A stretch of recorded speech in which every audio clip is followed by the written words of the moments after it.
Assalamualaikum warahmatullahi wabarakatuh. Perkenalkan, nama saya Nurul Wahidah, NIM C1L0279 dari kelas Kehutanan A, Prodi Kehutanan, Fakultas Pertanian Universitas Mataram. Kali ini saya akan memaparkan terkait mata kuliah dasar-dasar manajemen meliputi materi konsep dasar manajemen, kepemimpinan, pengorganisasian, dan motivasi dalam manajemen. Materi pertama, konsep dasar manajemen. Manajemen adalah suatu proses tertentu yang terdiri atas perencanaan, pengorganisasian, penggerakan, dan pengawasan yang dilakukan untuk menentukan dan mencapai tujuan-tujuan tertentu dengan menggunakan sumber daya manusia dan sumber daya alam yang ada.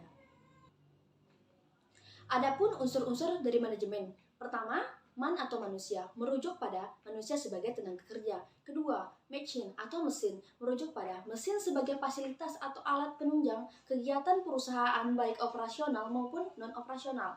Yang ketiga, money atau uang, merujuk pada uang sebagai modal untuk membiayai seluruh kegiatan perusahaan. Yang keempat, method atau metode, merujuk pada metode atau prosedur sebagai panduan pelaksanaan kegiatan perusahaan.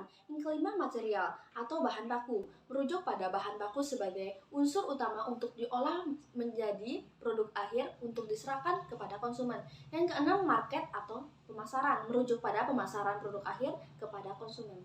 Fungsi manajemen. Fungsi manajemen terdiri dari planning atau perencanaan, organizing atau pengorganisasian, leadership atau kepemimpinan, dan controlling atau pengendalian. Perspektif keefektifan dalam manajemen. Keefektifan adalah penilaian yang kita buat sehubung dengan prestasi individu, kelompok, dan organisasi. Keefektifan manajemen terbagi menjadi 3, yaitu keefektifan individu, efektifan kelompok, dan keefektifan organisasi. Ketiga keefektifan tersebut saling berhubungan, di mana keefektifan kelompok bergantung kepada keefektifan individu, dan keefektifan organisasi bergantung kepada keefektifan kelompok. Tingkat manajemen. Tingkat manajemen terbagi menjadi 3. Pertama, manajemen puncak atau top manajemen, bertugas mengembangkan rencana-rencana yang luas untuk perusahaan dan mengambil keputusan penting. Yang kedua, manajemen menengah atau middle management, bertugas bertanggung jawab untuk mengembangkan rencana-rencana operasional yang lebih luas dan menerapkan rencana yang dibuat oleh manajemen puncak. Yang ketiga, manajemen pelaksana atau operation management, bertanggung jawab untuk melaksanakan rencana-rencana yang dibuat oleh para manajemen menengah.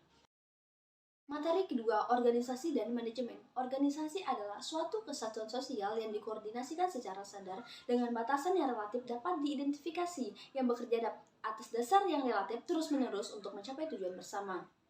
Sementara, manajemen organisasi adalah proses yang terjadi dari perencanaan, pengorganisasian, penggerakan, pelaksanaan, dan pengawasan dengan memanfaatkan baik ilmu maupun seni agar dapat mencapai tujuan organisasi yang telah ditetapkan.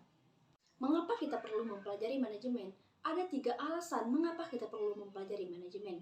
Pertama, untuk keperluan masa kini. Manajemen memberikan kontribusi pada kehidupan manusia saat ini dengan memenuhi kebutuhan hidup sehari-hari. Yang kedua, membangun masa depan. Manajemen selalu berusaha mengembangkan produk-produk dan praktek baru untuk kesejahteraan manusia. Yang ketiga, mengingat masa lalu. Dengan adanya manajemen, pengalaman di masa lalu dapat kita perbaiki di masa kedepannya.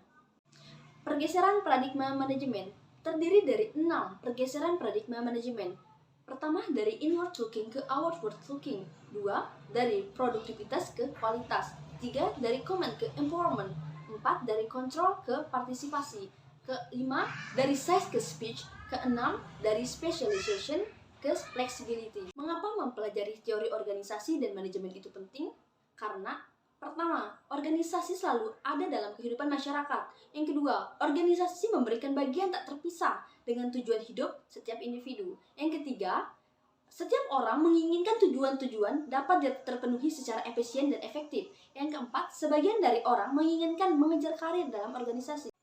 Fungsi teori dalam organisasi. Teori adalah sekelompok asumsi yang erat berkaitan dikemukakan untuk menjelaskan hubungan antara dua fakta yang dapat diamati. Adapun fungsi teori. Pertama, teori memberikan fokus yang mantap untuk memahami apa yang kita alami. Kedua, mempermudah berkomunikasi efisien dalam konteks yang makin kompleks. Yang ketiga, teori memberikan orang untuk terus belajar mengenai lingkungan dan dunia. Materi ketiga, motivasi. Motivasi adalah dorongan yang mendasar kemampuan seseorang dalam memenuhi kebutuhannya. Adapun tujuan dari motivasi. Pertama, mendorong gairah dan semangat kerja. 2, meningkatkan moral dan kepuasan kerja. 3. Meningkatkan produktivitas. 4. Mempertahankan stabilitas dan loyalitas. 5. Meningkatkan kedisiplinan. Keenam, menciptakan suasana dan hubungan kerja yang baik. Ketujuh, meningkatkan kreativitas dan partisipasi. 8. Meningkatkan kesejahteraan. 9. Mempertinggi rasa tanggung jawab. 10. Meningkatkan efisiensi penggunaan alat dan bahan baku. 4 pola motivasi.